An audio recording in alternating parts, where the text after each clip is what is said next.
అందరికీ నమస్కారం అండి. నా పేరు కే దిలీప్. నేను మున్నార కంపెనీలో డెవలప్మెంట్ ఆఫీసర్ ఈస్ట్ గోదావరిలో పనిచేస్తున్నాను అండి. మనం ప్రస్తుతం అలమండి కిషోర్ గారి మొక్కజొన్న తోటలో ఉన్నామండి. ఈ తోట వచ్చేసి మనకి మునగాల గ్రామం కోరుకొండ మండలంలో ఉందండి. మనం ఈ మొక్కజొన్న తోటలో మనం ఎంటెక్ అనేది వాడించడం జరిగిందండి. ఈ ఎంటెక్ వాడిన తర్వాత ఎలాంటి రిజల్ట్ అనేది రైతు చూసారో ఒకసారి రైతు గారి మాటలో విన్నాను. నమస్కారం కిషోర్. నమస్కారం అండి.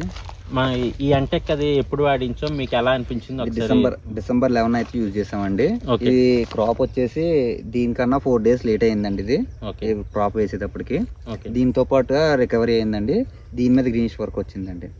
పిండి అయితే బాగా అబ్జర్వ్ చేసుకుందండి. మనం కలిపిన పిండాడిలో కలిపి మేము మొత్తం 14-35 యూరియా ఇది కలిపి చేసామండి.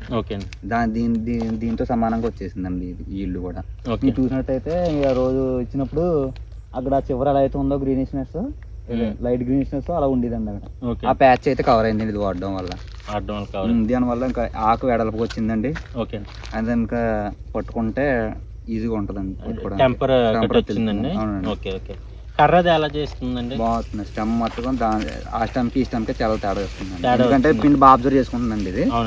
దీంతో పోలిస్తే దీంతో పోటీగా వచ్చేసిందండి. ఇది 4 days లేట్ దీని మీద.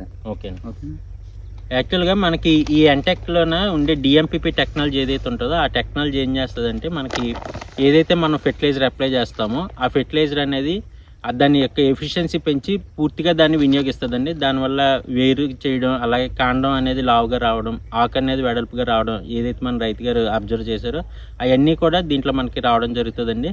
కాబట్టి అందరు రైతులు కూడా ఈ యొక్క మున్నార వాళ్ళ ఎంటెక్ వాడి అందరూ కూడా దీని యొక్క లాభం పొందాల్సిందిగా మొక్కజొన్న రైతులందరినీ కోరుకుంటున్నాం. థ్యాంక్ యూ అండి.